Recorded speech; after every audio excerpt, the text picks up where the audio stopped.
draft, so you guys can start strategizing and figuring out your game plans. Funny part about it is that we're going to know order of selection before we even know the actual date, so we're going to bang that out and get that figured out, guys. Obviously, it's so hard to get 16 different people together for something like this, work, families, all sorts of different things, so we're going to try to do our best to accommodate as many people as we can. I do apologize if unfortunately this worked for everyone, but we'll do our best. So, with that being said, welcome to my basement quarantine. I just want to give you guys a heads up that I've caught some sort of weird hybrid strain of something. My wife and kids were sick, people at work were sick, and I think I've gotten like a little bit of both here, so I'm heavily medicated, so I just wanted to let you guys know that yeah, but I needed to get this out here for you guys because we're getting super close to the start of the season. So that being said, we have one new person this year. His name is Tim. He will be replacing Joey. So just a quick blurb for Tim. When we do our drafts here in this league, we do it a little bit differently than probably most people do. To make it a little bit more fun, rather than just having some robot generated order for us, we do something a little old school. So what that means, sorry guys.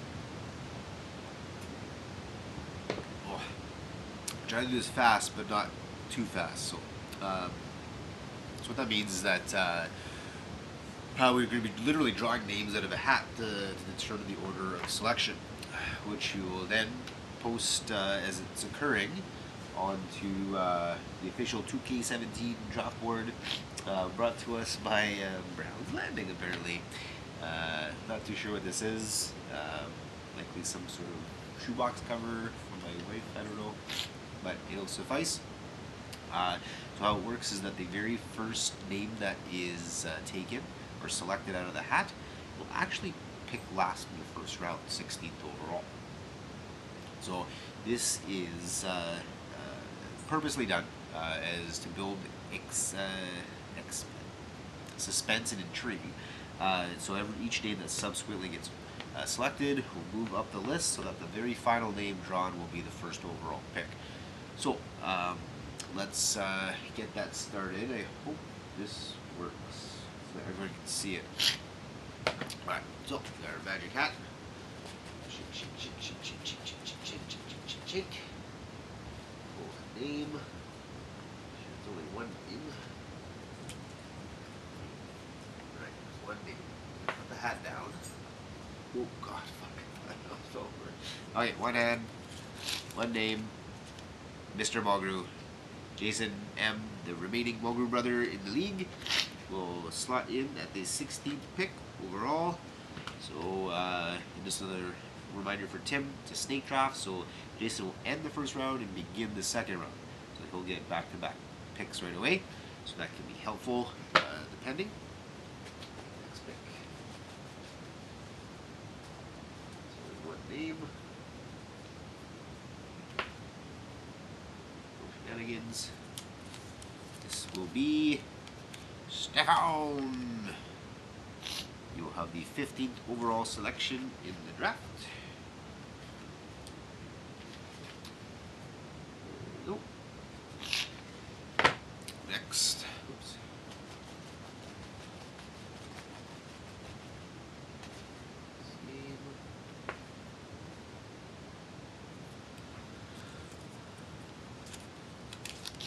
Is Dave Babb. Babb will be selecting 14th overall.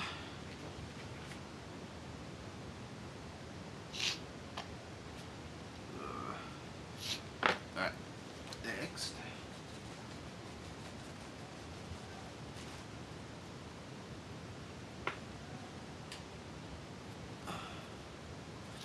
Who will be picking next? It's Jeff Davis. Davis will have the number 13. Is the lucky 13 or is that lucky 7? Ah, whatever. Make it Make it lucky, I guess, Davis. So, I hope this comes through. I tried using a slight darker background to eliminate glare, but I just want to make sure everything fits in the frame here. We'll be posting the video as well as like actually writing out the order as well. I hope this works. It's actually kind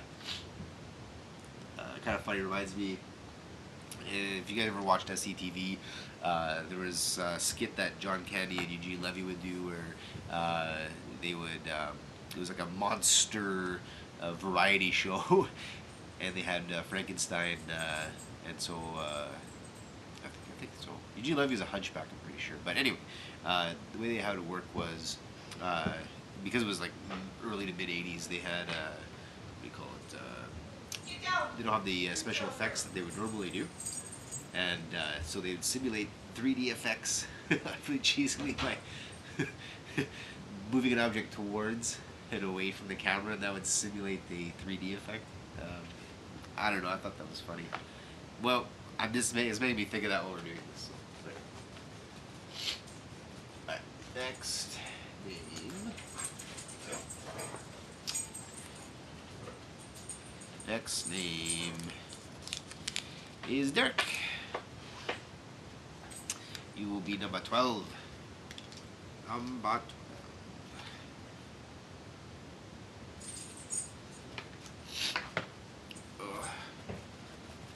List.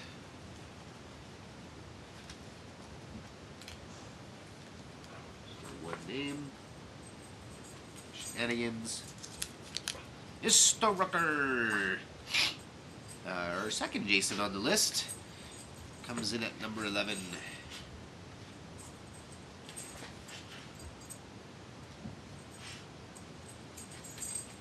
Name.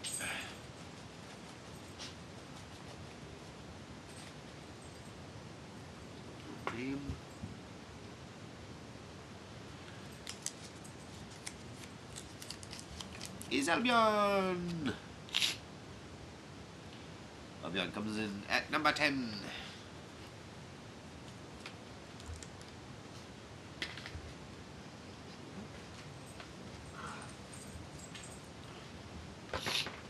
That'll fit.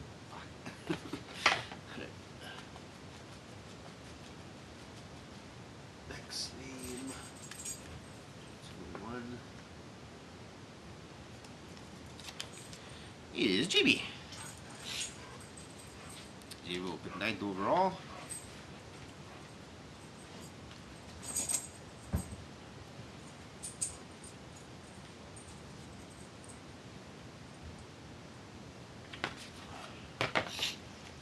Next.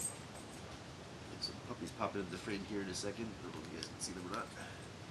Next name is Sean.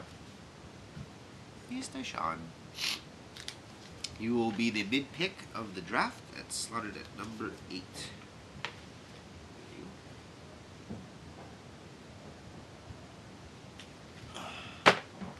Next.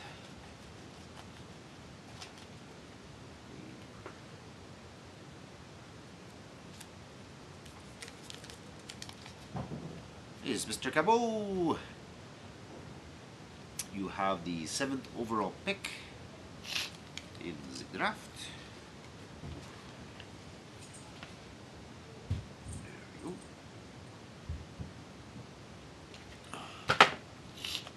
Next.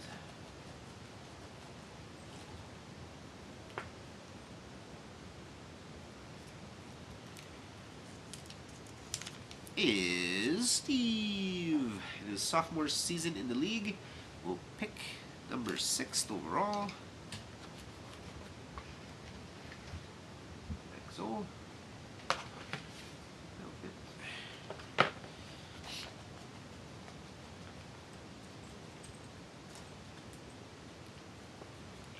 Name is Brandon. Excuse me. Well, you have the 5th overall pick in the draft.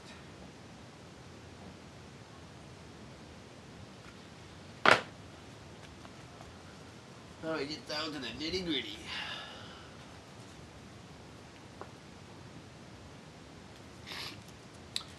And Mr. Central Army will pick with the 4th overall selection.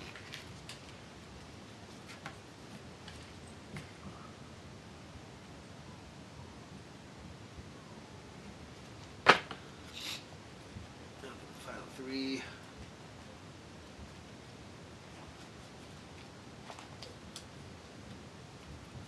So many few of them, I have to dig around now. It's El Commissioner Billy, the number 3 pick. Yeah, I'm not gonna lie, boys. You know my heart. You know this is a dangerous pick for me. You guys can laugh at me again. Whatever. The 2nd overall pick in the draft.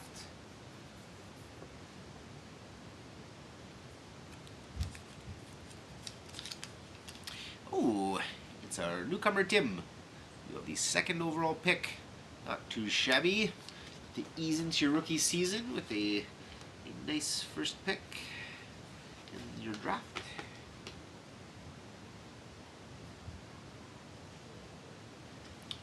Which means there's one more. Well, there's more. I don't really need to shake it. No shenanigans.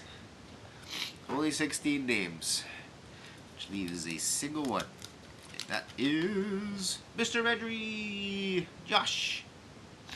He will select 1st overall. Alright, so here is the board. So I'll be posting the video as well as writing up the order as well.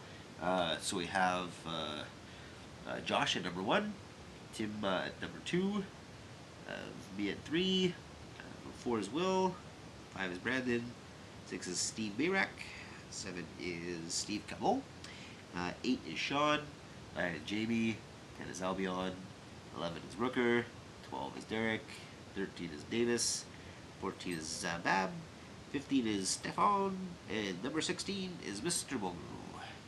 So there you have it. That is the draft order.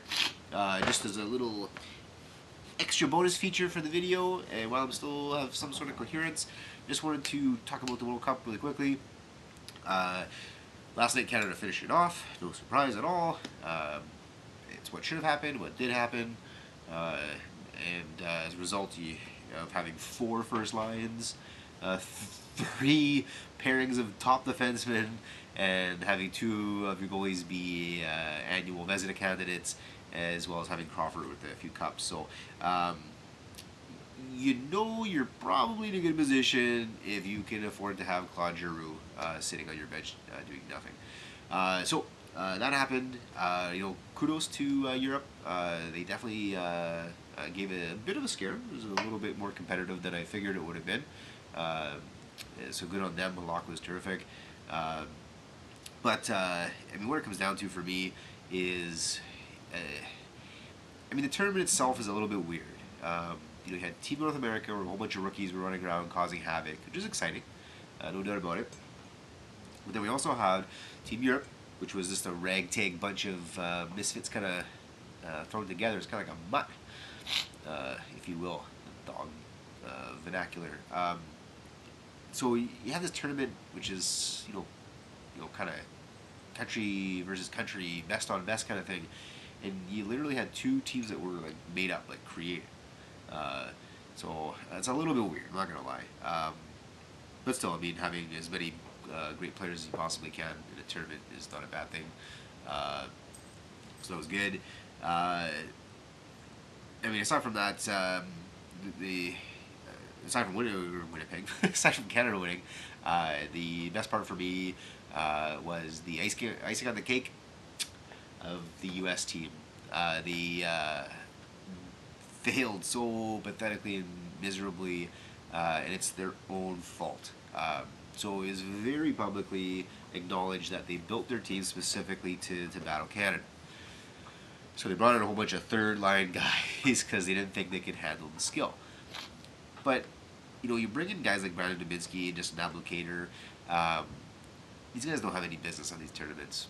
No offense to these guys at all, but number one, you need to build a team that's that you want to win the tournament. That was mistake number one for the U.S. is that they only considered Canada. Now, obviously, we won, and that's what kind of happened. But you don't know what's going to happen.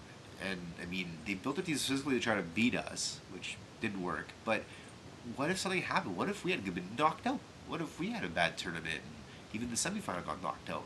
Then it's just like you have a team, the U.S. team built just to beat us, and they may not even have to have played us in any sort of meaningful, semifinal or final situation. So if you're gonna build a team for a tournament, you're gonna build a team to win that tournament. You're not there to play one team. You're there to win the whole thing.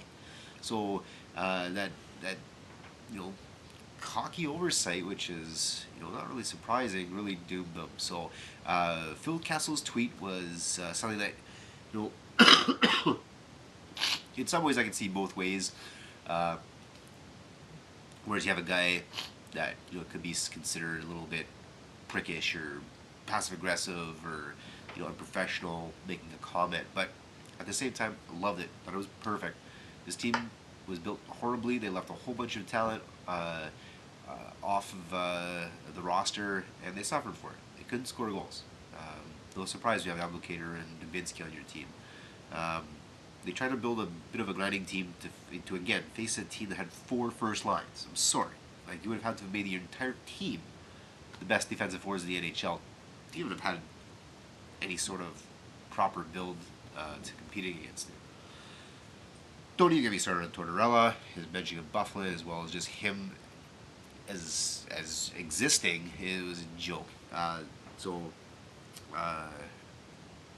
Anyone who is involved in building that team, roster selection, everything should be replaced. U.S. Hockey needs to go in a different direction.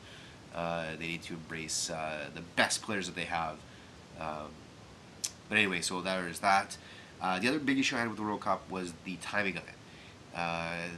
In September, NHL training camps had not even started when this was happening.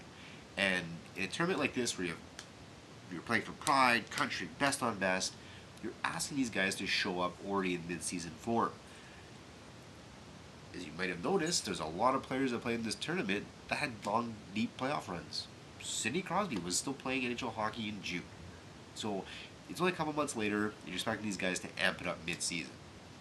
Ridiculous. So we saw lots of things. Matt Murray got hurt. Seguin got hurt. I mean, it's September. Getzlaf is being sat for resting. Gabrick's out 2 months. It's just, for me, it's too much. These guys play a really physical, hard game.